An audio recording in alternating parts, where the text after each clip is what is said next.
Bercerita tentang akhlak artinya kita bercerita tentang amalan yang sangat ringan bagi yang Allah ringankan, tetapi pahalanya sangat-sangat besar sekali.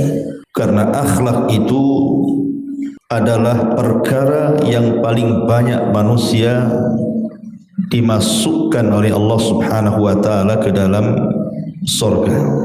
Dan itu berdasarkan hadis Rasul dari Abu Hurairah radhiyallahu anhu.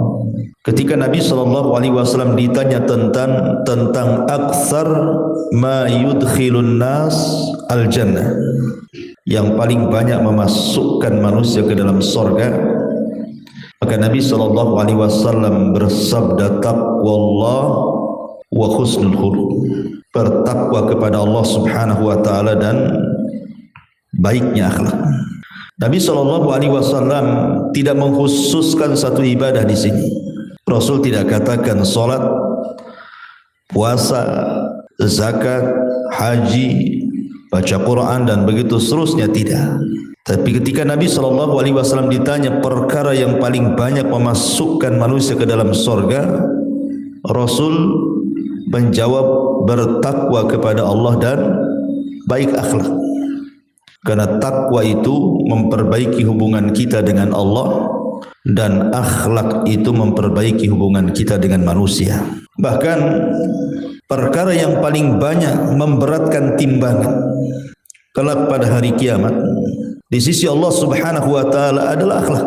Ma min syai'in fil mizani athqal min husnil khuluq, kata Rasul. Tidak ada sesuatu yang paling bisa memberatkan timbangan seberat-beratnya pada hari kiamat kecuali husnul khuluq, orang yang berakhlak.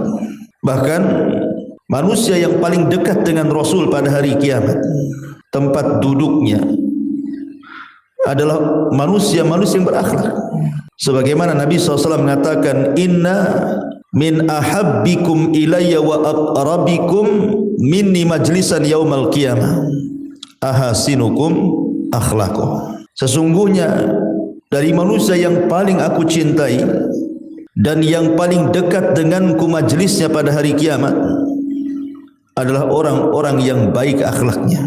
Lihat di sini, akhlak ini perkara yang paling banyak memasukkan manusia ke surga, perkara yang paling bisa memberatkan timbangan pada hari kiamat, dan perkara yang paling memungkinkan orang itu lebih dekat lagi dengan Rasul sallallahu alaihi wasallam pada hari kiamat.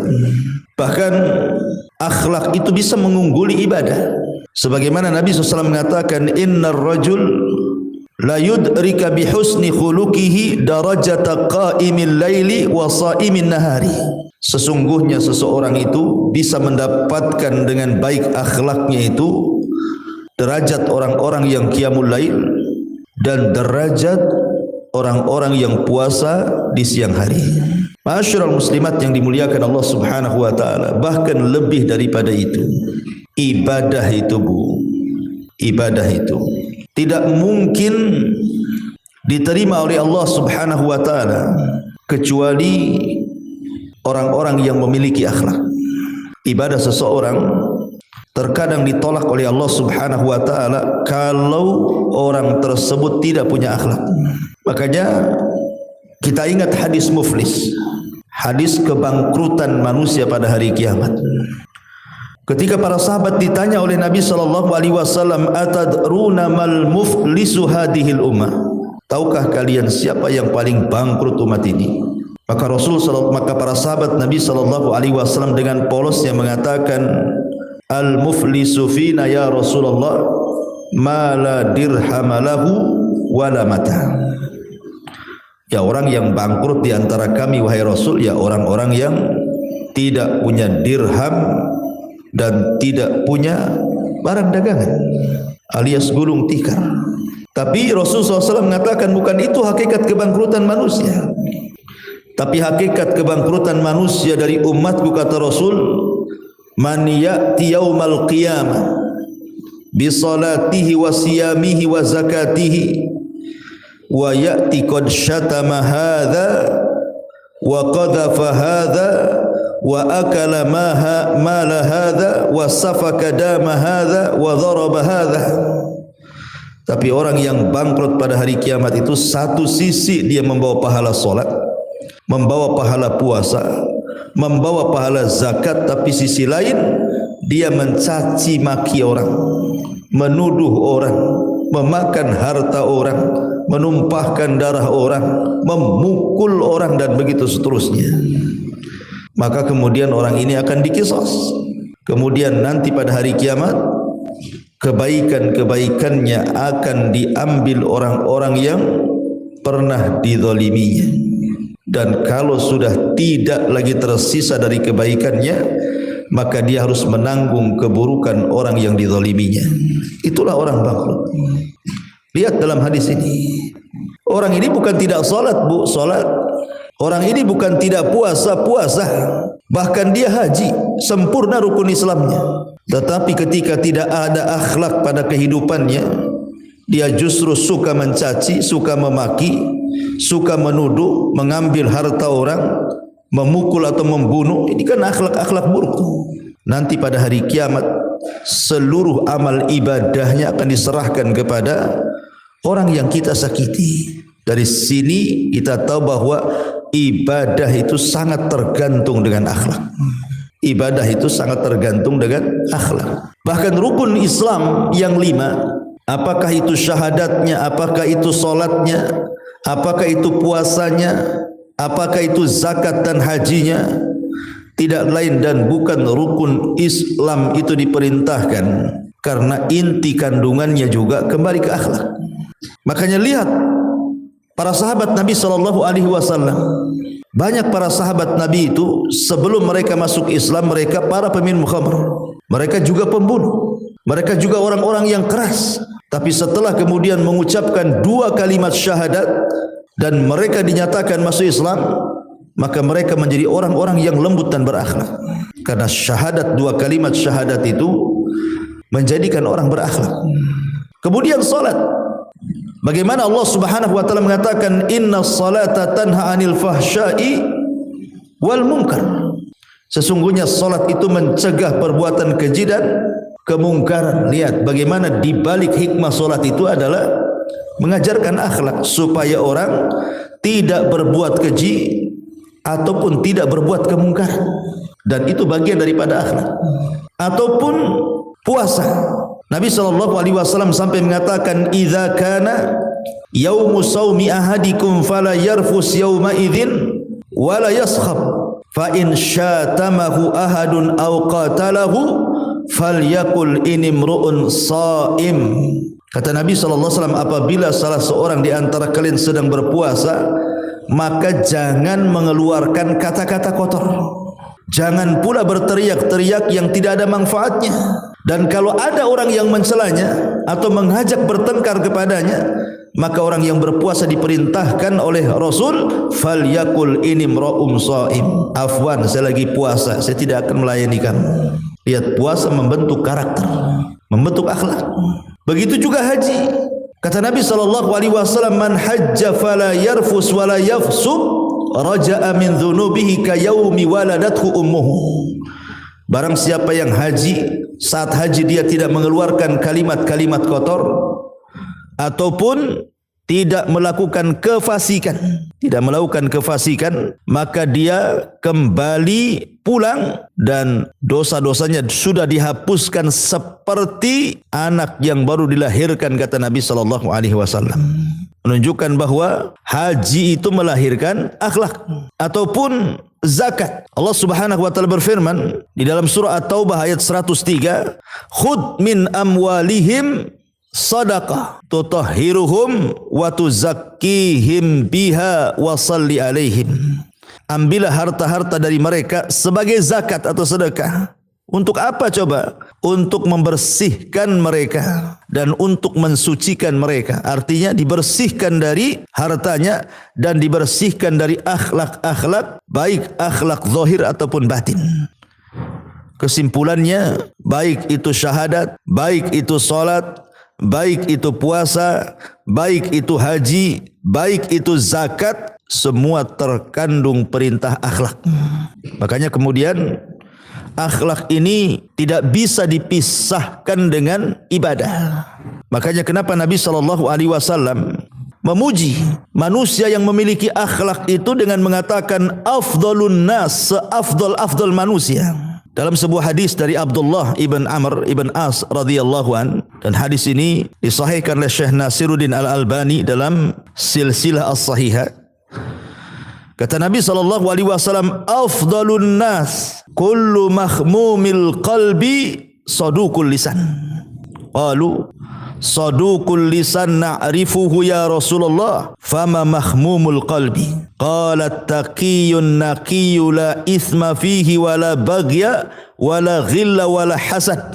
Kata Nabi SAW, seafdal-afdal manusia adalah setiap orang yang mereka menjaga hatinya dan lisannya senantiasa jujur dalam ucapannya. Sahabat bertanya, kalau jujur ucapan kami paham wahai Rasul, tetapi mahmumul qalbi, menjaga hati itu maksudnya gimana? Maka Rasul SAW mengatakan, menjaga hati itu artinya seseorang berusaha untuk bertakwa dan membersihkan jiwa-jiwanya dari setiap penyakit yang tidak ada dosa di dalamnya, tidak ada kezaliman di dalamnya, tidak ada dengki di dalamnya, dan tidak ada hasad di dalamnya. Subhanallah. Rasul mengatakan seutama-utama manusia. Dan Rasul tidak mengatakan seutama-utama manusia adalah orang yang salat, orang yang puasa, orang yang haji, orang yang zakat. Tidak. Tapi Nabi SAW mengatakan seutama-utama manusia adalah orang yang berakhlak. Subhanallah, akhlak ini sangat tinggi sekali nilainya. Makanya wajar kalau Nabi SAW adalah manusia yang paling berakhlak dari seluruh manusia satu jagat raya ini. Sampai Allah Subhanahu wa taala memuji Rasul, wa innaka la'ala khuluqin azim. Sesungguhnya engkau wahai Muhammad di atas akhlak yang paling besar.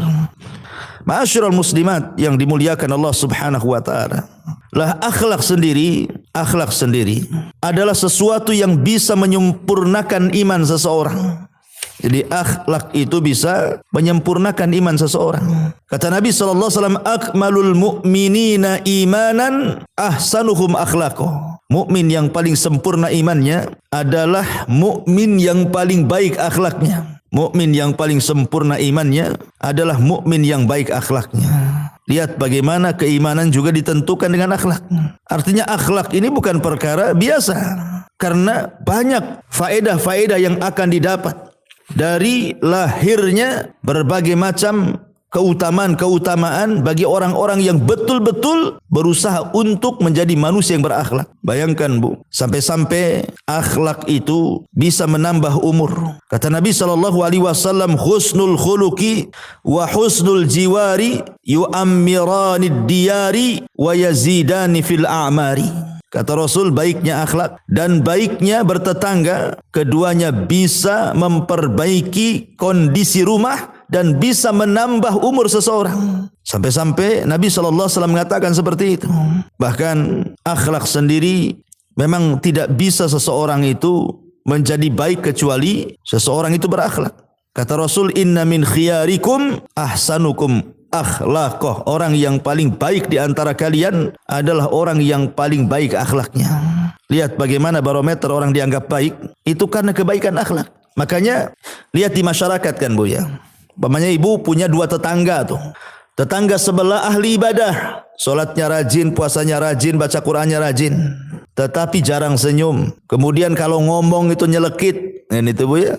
Kemudian buang sampah sembarangan, tapi ibadahnya rajin Bu. Yang satu pula lah ibadahnya tidak rajin, solat pun tidak, apalagi puasa, apalagi baca Quran. Pokoknya betul-betul tidak beribadah, tapi orangnya baik Bu. Kalau ketemu kita senyum, kalau kita pinjam uang langsung dikasih, kemudian bersih orangnya, kemudian orangnya santun, kemudian orangnya tidak pernah menyakiti, lisannya luar biasa, suka memuji dan begitu seterusnya. Terkadang bagi kita Bu, kadang-kadang kita tidak memilih ibadah orang kan Bu, tetapi terkadang kita cenderung suka kepada tetangga yang baik. walaupun dia bukan ahli ibadah. Bahkan kita benci itu tetangga yang tidak baik walaupun dia ahli ibadah. Kenapa demikian, Bu? Karena ibadah itu manfaatnya hanya diri sendiri. Kalau kita punya tetangga tukang sholat, ahli sholat, ya memang sholatnya untuk dia saja. Kalau dia ahli puasa, ya puasanya untuk dia saja. Kalau dia kemudian baca Quran, ya untuk dia saja pahalanya. Kan ibu nggak dapat kan itu. Tetapi kalau akhlak itu semua dapat. Karena akhlak itu manfaatnya bukan ke pribadi kita saja, tapi akhlak itu juga manfaatnya untuk orang lain.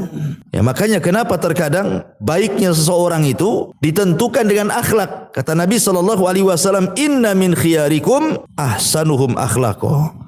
Sesungguhnya orang yang paling baik di antara kalian itu adalah orang yang paling baik akhlaknya. Dan pasti manusia akan menyukainya, Bu. Orang kalau punya akhlak itu kita sendiri suka, orang lain suka, dan kita dapat pahala banyak. Tapi orang yang tidak berakhlak terkadang kita sendiri tidak suka, apalagi orang, kemudian dapat dosa pula. Contohnya ibu kalau ngomong dengan ucapan-ucapan santun, pokoknya kalau ngomong itu Masya Allah tertata, takut nyinggung orang, suka muji-muji orang, tidak pernah menonjolkan pribadinya. Orang lain suka, Bu, suka dengan kita.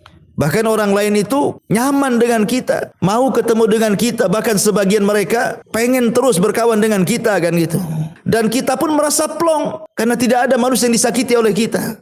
Tapi kalau ibu ini lisannya umpamanya jahat gitu ya, sedikit-sedikit keluar kata-kata binatang, kan ada orang itu yang tidak bisa meninggalkan kata-kata binatang, Bu. Saya pun heran ya, kok ada orang itu sedikit-sedikit itu maaf, kadang bilang babi, kadang bilang anjing, kadang bilang, pokoknya nggak pernah lisannya itu nggak bisa menghilangkan kalimat itu. Apapun ceritanya, sering keluar kalimat itu kan. Padahal kalimat itu akan dihisab loh, akan dipertanyakan oleh Allah Azza wa Jal. Karena di sisi kanan kiri kita itu ada raqib atid masalahnya. Orang ini nggak sadar kalau dia dicatat ucapannya tuh. Lah orang-orang yang terkadang tidak punya akhlak, kasar dalam ucapan, Bu. Kadang-kadang menyesal, orang yang mengucapkannya saja kadang-kadang menyesal. Kenapa aku tadi ngomong begini? Kenapa aku ngomong begitu? Yang dengar sakit hati pula kan gitu. Aduh, kenapa lah saya ketemu dengan si Anu gitu. Tadi hati saya enak-enak saja, sekarang makan pun susah katanya. Kepikiran tuh omongan orang itu. Sudah kemudian kita sendiri yang ngomong gak enak, orang yang mendengarkan tersakiti, dapat pula dosa. Itulah dampak daripada akhlak. Ya, makanya ma'asyiral muslimat yang dimuliakan Allah Azza wa Jalla, Rasul dengan tegas, inna min khiyarikum ahasinukum atau ahsanukum akhlaqo. Orang yang paling baik di antara kalian itu orang yang baik akhlaknya. Ma'asyiral muslimat yang dimuliakan Allah Subhanahu wa taala. Bahkan seagung-agungnya al-qurubat, perkara-perkara yang bisa mendekatkan diri kepada Allah, itu salah satunya adalah dengan akhlak ya. Karena tadi saya katakan bahwa innal abda la yablughu bi husni khuluqihi azima darajatil akhirati wa syarafal manazili wa innahu la dhaiful ibadah. Sesungguhnya seorang hamba pasti akan mencapai derajat yang agung di akhirat dan kedudukan yang mulia dengan akhlak yang baik, meskipun hamba itu lemah dalam ibadah. Perhatikan ya. Meskipun lemah ibadahnya, tapi akhlaknya bagus, Bu. Makanya saya heran ya, ada orang itu dari segi ibadah ya kurang gitu ya, dari segi akhlak pula dia jahat. Tidak ada yang diunggulkan. Kalau ibadahnya bagus itu kemudian akhlaknya tidak bagus, masih mendingan lah kan, itu bahasa kitanya. Masih ada lah yang dibanggakan. Atau akhlaknya baik ya, kemudian ibadahnya pula rajin, dua-duanya dia dapat gitu. Minimalnya kalau ibadah sudah kurang, mungkin dia hanya membatasi dengan yang wajib-wajib saja. Tapi yang sunnah-sunnah mungkin jarang, puasa sunnah jarang, sedekah enggak, sholat sunnah apalagi. Tapi dia jaga 5 waktunya gitu ya, yang wajib-wajibnya. Kalau memang kita kurang dari segi ibadah, tonjolkan dari segi akhlak. Karena ada seseorang hamba itu dengan baik akhlaknya akan mencapai derajat yang agung. Kemudian kata Rasul, pada hari kiamat dan kedudukan yang mulia di akhirat, meskipun hamba itu lemah ibadahnya kan itu ya. Jadi adalah sisi yang ditonjolkan dari segi akhlak kita ini. Ma'asyiral muslimat yang dimuliakan Allah Subhanahu wa taala. Lah di sini muallif rahimahullahu taala menyebutkan banyak dalil tentang seputar akhlak. Seperti beliau membawakan ayat Al-Quran surah Al-Qalam di mana Allah mengatakan wa innaka la'ala khuluqin azim, dan sungguh engkau benar-benar berbudi pekerti yang agung wahai Muhammad. Ya, Nabi SAW sebelum diangkat jadi nabi dan rasul saja sudah menonjol akhlaknya. Orang-orang jahiliyah di zaman Nabi SAW itu menyebut Nabi SAW sebagai Sadiqul Amin. Orangnya sadik, kalau ngomong itu santun dan benar. Kemudian amin, orangnya terpercaya, tidak pernah mengkhianat dan tidak berkhianat.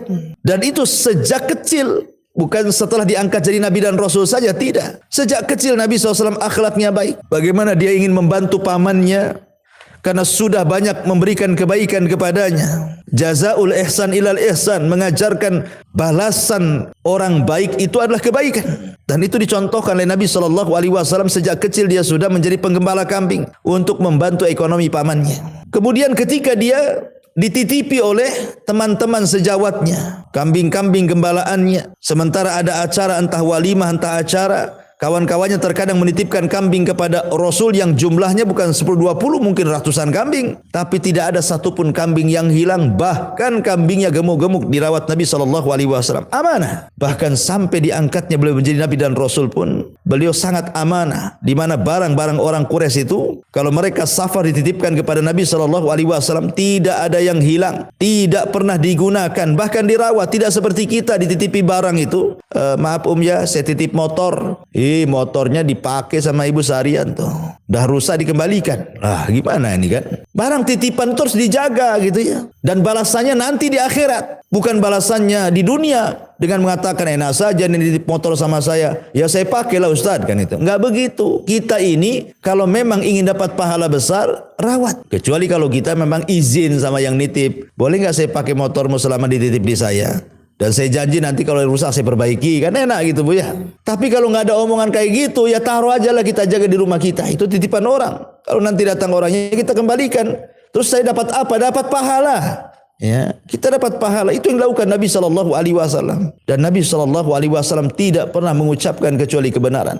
Dan itu disaksikan baik lawan ataupun kawan. Benci-bencinya orang-orang kafir Quraisy kepada Rasul, sekelas Abu Jahal, apalagi apabila ditanya soal Nabi SAW, dia mengatakan apa?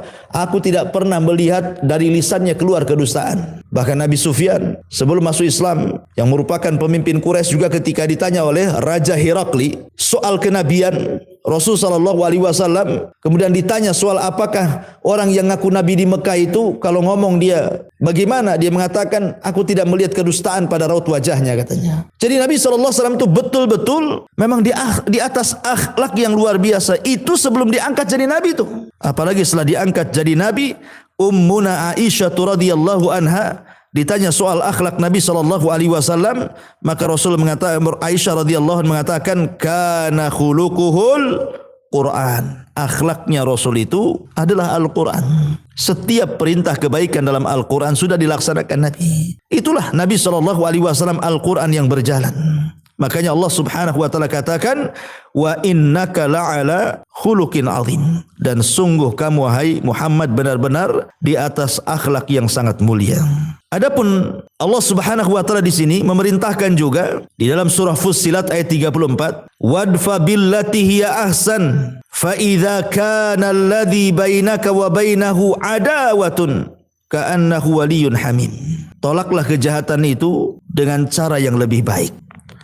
Kalaupun kita harus menolak kejahatan dengan kejahatan, maka balaslah kejahatan itu dengan kejahatan yang semisal saja Bu.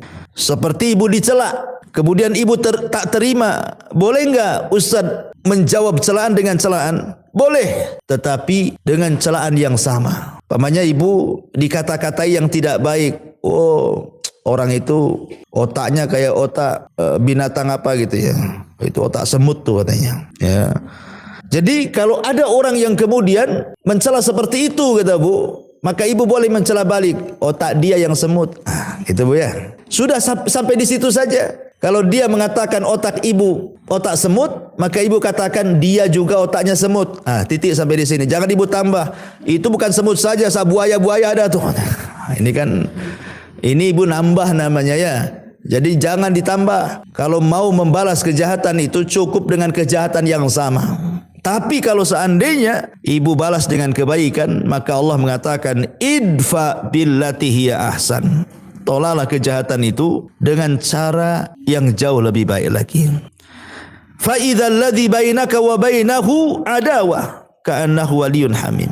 Maka tiba-tiba orang-orang yang antara kamu dan dia ada permusuhan seolah-olah telah menjadi teman yang sangat setia. Maknanya jangan ditampakkan permusuhan kita dengan orang itu. Kalau ada orang benci sama kita, kalau memang kita tidak bisa untuk membalas menasihatinya karena dia sangat memusuhi kita gitu ya. Minimalnya jangan pula tampakkan ketidaksukaan kita dengan dia. Kita tahu dia benci kita, dia memusuhi kita, dan dia suka mencela kita di balik kita, di belakang kita, dan begitu seterusnya. Tapi upayakan, Bu, jangan tampakkan itu kepada orang. Seolah-olah kita tidak ada masalah dengan dia, padahal masalahnya besar gitu ya. Nah, itulah akhlak, berusaha menutupi diri kita. Jangan sampai kemudian sesuatu hal yang kita tidak suka itu ditampakkan kepada orang lain. Setiap tidak suka ditampakkan. Justru tidak berakhlak yang seperti itu. Bu, Nabi itu, masalah dia jauh lebih berat dibandingkan kita Nabi itu. Dia harus menghadapi musuh-musuhnya. Dia harus mencari nafkah untuk keluarganya. Dia harus berdakwah kepada umumnya manusia. Banyak persoalan manusia datang kepada Rasul minta diselesaikan. Masalah Rasul itu jauh lebih banyak dibandingkan kita, Bu. Tapi lihat bagaimana Anas ibn Malik radhiyallahu anhu mengatakan, Nabi SAW tidak pernah lepas daripada senyum. Rasul itu tidak lepas daripada senyum.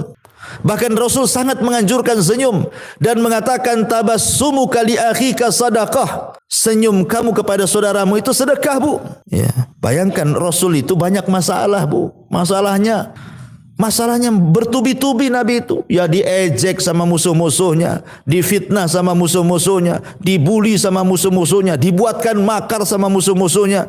Belum lagi dia harus menghadapi para sahabat, mendamaikan perselisihan para sahabat. Belum lagi harus berjihad, berperang, dan begitu seterusnya. Masalah Nabi itu menumpuk. Masalah kita ini gak seberapa dengan masalah Nabi. Tapi lihat Rasul mencontohkan kepada kita, seberat apapun masalah, Nabi SAW senantiasa tersenyum. Itu menunjukkan apa, Bu? Akhlak. Kita mah enggak kan itu. Baru tidak suka dengan tetangga saja, Bu. Hilang senyumnya. Hilang. Ya. Bahkan terkadang ada orang itu subhanallah cantik mukanya, tetapi ketika tidak senyum, Bu, kita nengoknya kayak setan, Bu. Ya. Karena kalau orang sudah benci itu, Bu, sama orang kalau sudah benci sama orang, Bu, maka mata kita itu akan memandang yang buruk dari dia dan tidak pernah memandang yang baik dari dia, Bu.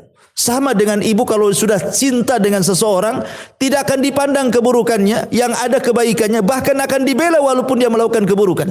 Kan gitu, Bu, ya.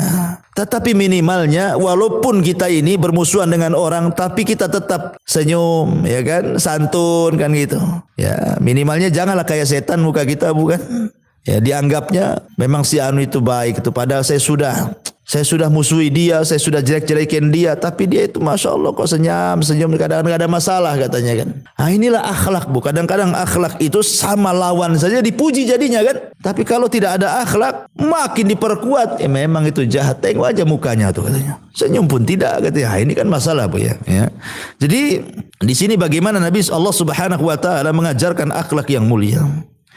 Kemudian juga mu'alif rahimahullahu ta'ala menyebutkan dalam surah Al-Imran ayat 133 dan 134, wasari'u ila maghfiratin min rabbikum wa jannatin arduha as-samawati wal ardu uiddat lil muttaqin alladzina yunfikuna fis sarra'i wadh dharra'i wal kadhiminal ghaid wal 'afina 'anil nas wallahu yuhibbul muhsinin. Dan bersegeralah kamu kepada ampunan dari Rabbmu dan kepada surga yang luasnya selangit dan sebumi yang disediakan untuk orang-orang yang bertakwa. Siapa orang yang bertakwa itu? Orang-orang yang menafkahkan hartanya, baik di waktu lapang ataupun sempit. Kemudian orang yang bertakwa adalah orang-orang yang menahan amarahnya dan suka memaafkan kesalahan orang lain. Allah menyukai orang-orang yang berbuat baik. Lihat. Setelah Allah Subhanahu wa taala menjelaskan tentang bagaimana surga itu yang luasnya selangit dan sebumi, kemudian Allah mengatakan surga yang seluas langit dan bumi itu diperuntukkan untuk orang yang bertakwa.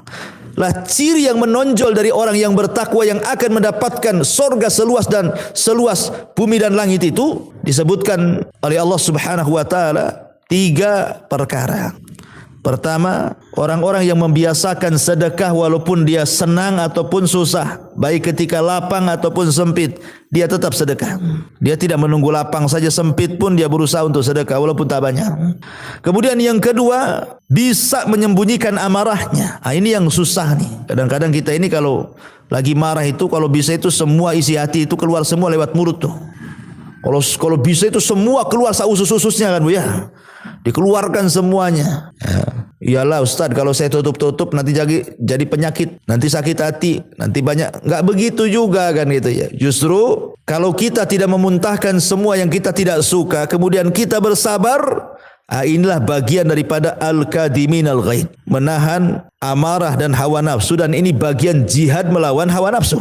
Dan ini pahalanya besar. Ya, ini enggak ya, kadang-kadang ya tadi saya contohkan tadi. Kadang-kadang kalau lagi marah itu, kalau dia orang-orang awam ya, insyaallah mudah-mudahan di sini tidak kan. Saya sering dengar itu tetangga-tetangga tuh. Kadang-kadang kalau ngomong tuh binatang tuh keluar semua Bu. Saya heran juga gitu. Ada tetangga itu kalau ngomong itu sedikit-sedikit binatang aja keluar. Cuman 2 tuh Bu yang jadi sasaran tuh. Kalau enggak anjing, babi Bu. Itu. Enggak pernah saya dengar buaya, badak gitu ya. Cuman 2 itu saja. Saya tak paham juga kenapa. Itu kalau seandainya anjing babi berakal Bu, diadukan tuh. Aku tak ikut-ikut kok, aku dibawa-bawa katanya kan itu. Ini kan masalah nih. Padahal ingat bahwa ini saya nasihatkan kepada orang yang tidak bisa meninggalkan bahasa-bahasa binatang nih. Ya. Di dalam hadis Nabi SAW, Nabi SAW mengancam, berat Bu ancamannya. Orang yang suka melaknat itu, membawa-bawa nama binatang sama orang itu. Apa kata Nabi SAW dalam hadis Abu Darda radhiyallahu an yang dikeluarkan Imam Muslim? Kata Nabi SAW, innal la'anina la yakununa syuhada wala syufa'a yaumal qiyamah. Lihat konsekuensinya. Para pelaknat, para pencela tuh, mereka pada hari kiamat tidak akan menjadi saksi dan tidak akan dapat syafaat.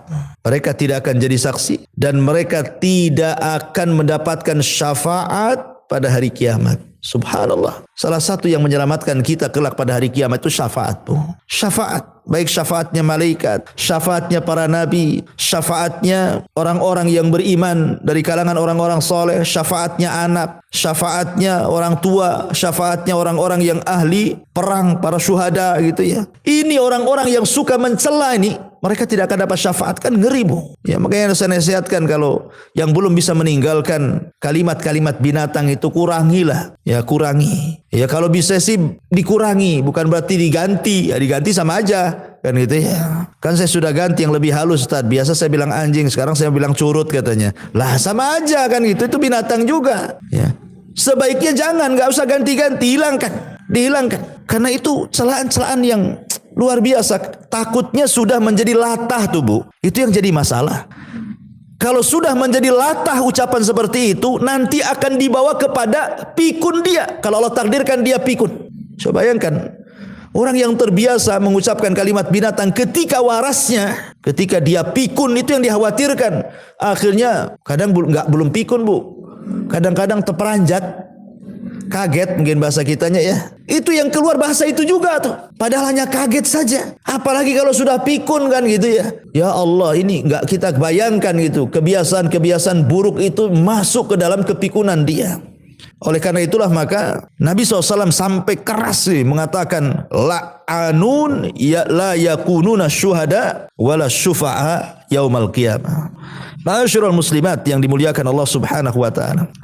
Kemudian Allah Subhanahu wa taala mengutus rasulnya untuk menyempurnakan akhlak. Berdasarkan sabda Nabi sallallahu alaihi wasallam, "Innama bu'itsu li utammima makarimal akhlak." Sesungguhnya aku diutus hanyalah untuk menyempurnakan akhlak manusia. Menyempurnakan akhlak manusia. Subhanallah. Lalu akhlak seperti apa Bu? Akhlak seperti apa yang diajarkan Nabi sallallahu alaihi wasallam? Artinya sifat-sifat orang berakhlak itu seperti apa sih sebenarnya? Kalau orang itu dikatakan berakhlak, itu apa kriterianya? Para ulama mengatakan bahwa sifat-sifat akhlak yang baik itu, satu, an yakunal insan kathirul haya. An yakunal insanu kathirul hayai qalilal adha. Hendaklah manusia itu diperbanyak perasaan malunya dan disedikitkan untuk membuat sakit orang lain atau mengganggu orang lain atau menghina orang lain dan begitu seterusnya. Disedikitkan, berusaha dikurangi. Dan rasa malu itu tidak mendatangkan kecuali kebaikan, Bu. Malu untuk berghibah, akhirnya tak ghibah. Malu untuk berdusta, akhirnya tak dusta. Malu untuk mencela, akhirnya tak mencela. Malu untuk maksiat, akhirnya tidak maksiat. Rasa malu itu tidak mendatangkan kecuali kebaikan. Ya. Kemudian disedikitkan al-adha. Jangan sampai kemudian mengganggu orang. Kalau tidak bisa meninggalkan secara keseluruhan, dia dikurangi sampai betul-betul kita menjadi orang yang tidak pernah menyakiti orang. Kemudian yang kedua, kathirus salahi, sadukul lisani, qalilul kalami. Yang kedua, banyak memperbaiki diri. Introspeksi apa yang kurang, apa yang salah, ya, dari diri kita ini. Kemudian lisannya berusaha setiap hari dilatih untuk santun. Memang melatih lisan itu yang terbiasa kasar itu memang agak sulit, ya. Tetapi harus dilatih. Dibuang tuh bahasa-bahasa binatang, bahasa-bahasa kasar, bahasa-bahasa itu kalau bisa dibuang. Ya, mulailah dia lembut kan itu ya. Nanti bisa kok, perangai itu bisa dirubah. Karena asal manusia itu tidak kasar. Ya. Asal manusia kan lembut, Bu. Lihat bayi itu kan lembut, lucu, itu asal manusia. Udah gede, wih, kita pun serem nengoknya gitu ya. Kemudian sedikit bicara, karena kalau sudah banyak bicara itu biasanya banyak salahnya. Kalau sudah banyak salahnya, banyak dosanya. Kalau sudah banyak dosanya, ya kemana lagi, ya neraka tempatnya kan itu. Kalaupun harus banyak bicara, maka ucapkan kalimat-kalimat santun, kalimat-kalimat yang baik, ayat-ayat Al-Quran, hadis-hadis Rasul, nasihat-nasihat gitu ya. Kalaupun harus banyak ngomong, kayak Ustadz gini kan, perasaan dari awal sampai akhir saya aja yang banyak ngomong di sini, Bu, ya kan?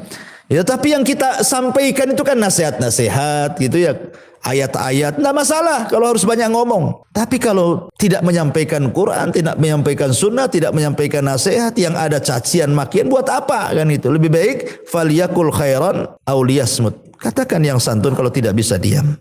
Kemudian juga di antara sifat akhlak yang baik itu kathirul amali, qaliluz zalali, qalilul fuduli. Banyak melakukan amal soleh, kemudian sedikitkan seseorang itu tergelincir, dan juga sedikitkan untuk tidak berlebih-lebihan dalam setiap masalah. Ya, makan secukupnya, jangan berlebih-lebihan. Minum juga sama, tidur juga sama, ngomong juga sama, bergaul juga sama.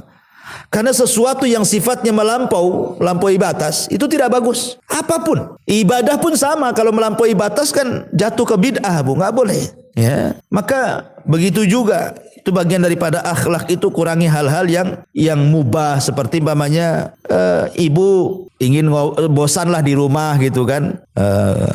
Kan lama-lama kan ada waktu-waktunya ibu bosan gitu ya, sama pasangan atau sama anak-anak kan. Ibu ingin refreshing, bahasa saya itu, akhirnya datanglah ke rumah tetangga, ngobrol-ngobrol setelah izin sama suami, tengok anak-anak sudah pada sekolah gitu ya. Daripada luntang-lantung di rumah, ke tetangga lah cari hiburan gitu ya. Tidak ada masalah, Bu. Tapi kalau sudah melampau, ibu ke tetangga jam 1 siang datang kan itu, jam 1 malam pulang, Bu. Wah, ini kan melampau, ini ngapain ibu di tetangga tuh? Suami nyari-nyari kan itu, handphone pula dimatikan sengaja. Ya. Jadi sesuatu yang melampau itu tak bagus. Ya. Kemudian juga barron wasulan wakuran saburan syakuran radian haliman rafiqan afifan syafiqan gitu ya. Di antara ciri akhlak adalah barron, berbuat baik kepada orang tua, wasulan, suka silaturahim dengan keluarga, waquran, senantiasa tenang, tidak tergesa-gesa dalam memutuskan sebuah perkara, syakuran, senantiasa lisannya bersyukur, alhamdulillah, saburan, sabar kalau ditimpa musibah, radian, redha dengan pemberian Allah alias qanaah, ya. Kemudian haliman, lembut. Kemudian rafiqan juga sama, lembut, afifan, menjaga kehormatan, syafiqan, penyayang. Maka itu bagian daripada akhlak juga. Kemudian juga sifat akhlak yang baik, la la'anan, tidak suka mencaci, melaknat. Ya, wala syababan, tidak suka menghina, mencela. Wala namaman, tidak suka mengadu domba. Wala mugtaban, tidak suka menggibah. Wala ajulan, tidak tergesa-gesa. Wala quhudan, tidak dengki dalam hatinya. Wala bakhilan, tidak kikir, tidak bakhil. Wala hasudan, dan tidak hasad. Nah, ini juga bagian daripada baiknya akhlak.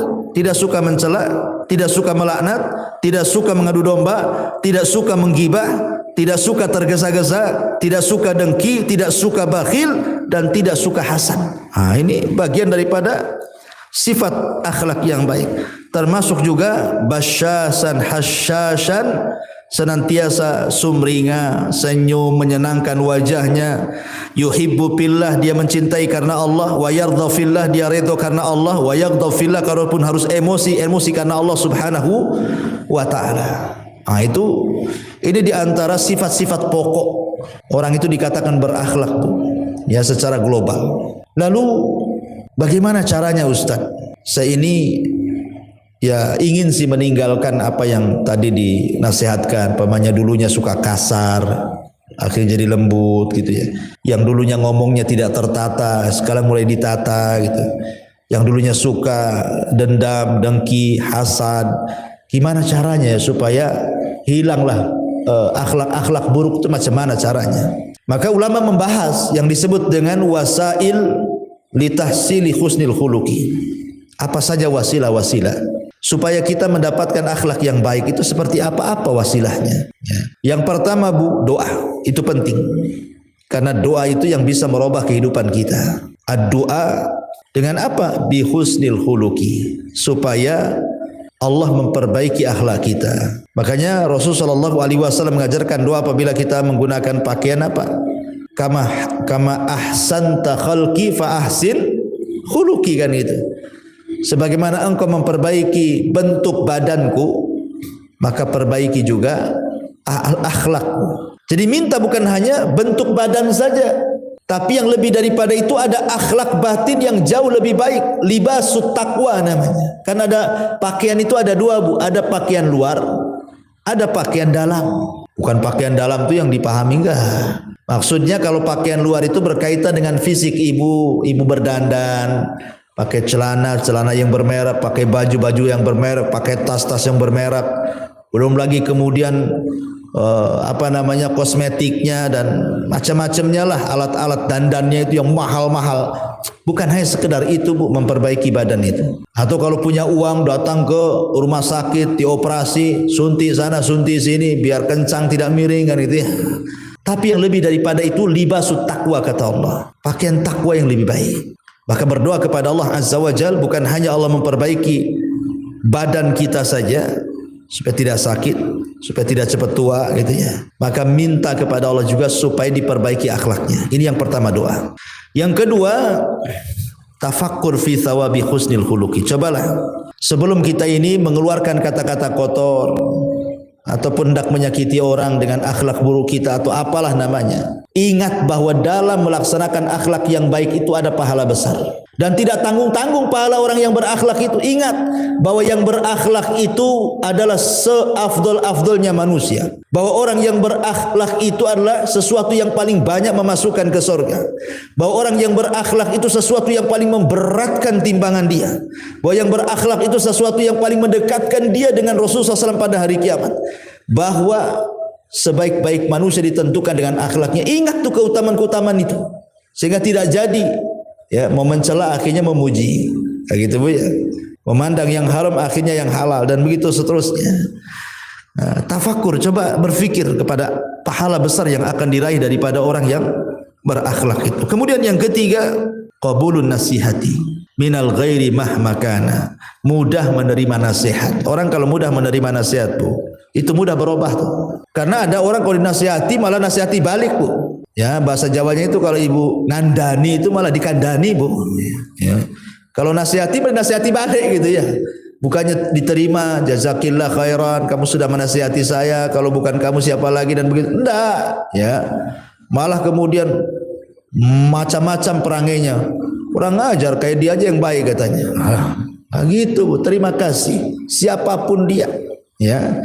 Kemudian juga yang keempat, al-istima wal intifa bi kalamil a'da wal khusum. Ambil, dengarkan, ambil manfaatnya walaupun yang mengucapkan musuh kita.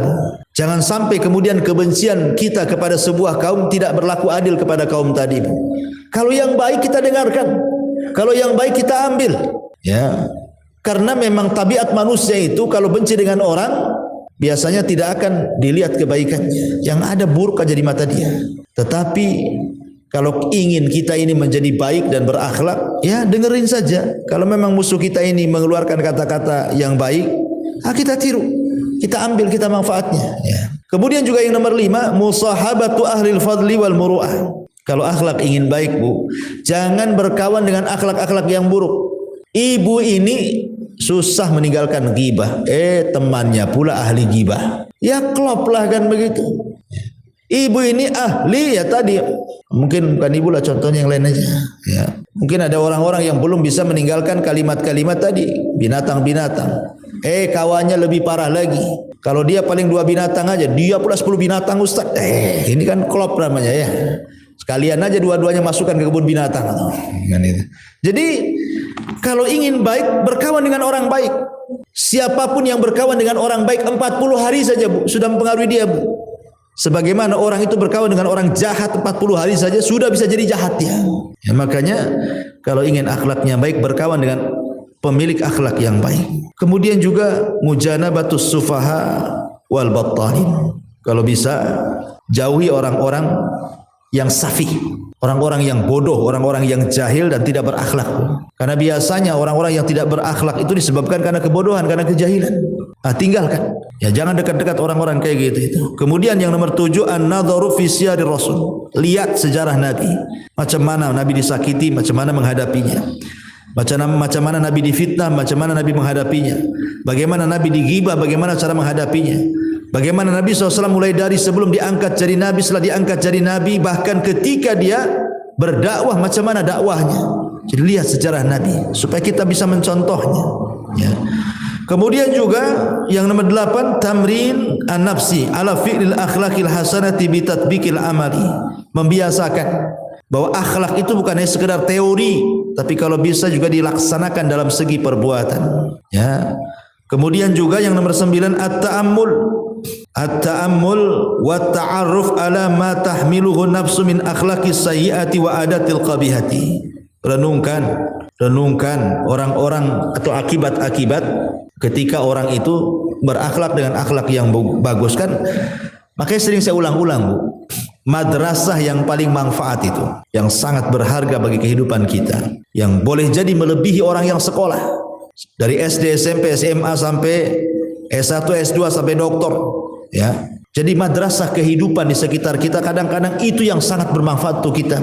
Umpamanya ada kejadian nih, ada seseorang dibunuh, kemudian kita tanya kenapa dia dibunuh.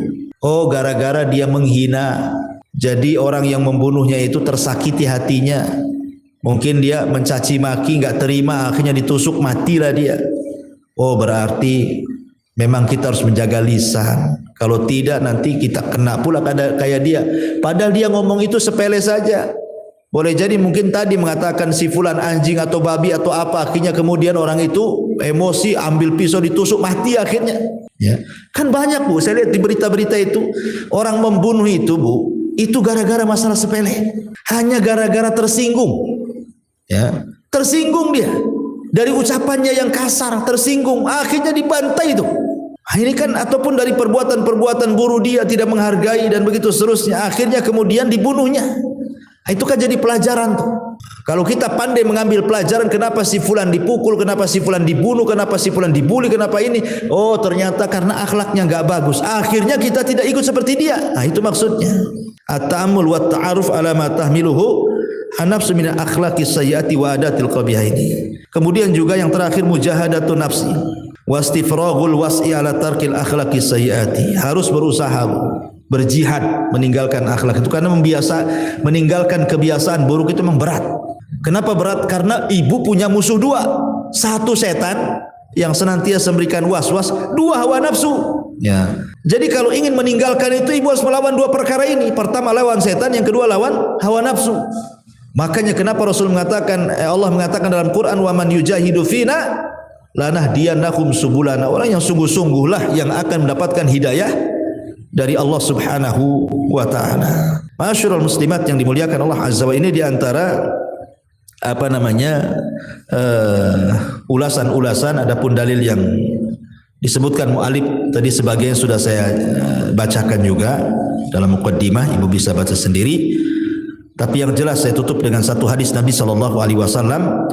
Kata Nabi SAW, ana zaimun bi baitin fi rabdil jannah liman tarakal mira wa in kana muhiqqa, wa bi baitin fi wastil jannah liman tarakal kadhiba wa in kana masiha, wa bi baitin fi a'lal jannah liman hasuna khuluquhu. Aku jamin, kata Rasul, dengan rumah di pinggir sorga bagi yang meninggalkan perdebatan walaupun dia di atas kebenaran. Dan aku jamin orang itu akan dibangunkan rumah di pertengahan sorga kalau dia meninggalkan dusta walaupun bercanda. Dan aku jamin, kata Rasul, Allah akan membangunkan rumah yang paling tinggi di sorga bagi yang baik akhlaknya. Subhanallah. Allah akan bangunkan rumah di sorga yang paling tinggi liman hasunah khuluquhu, bagi yang baik akhlaknya.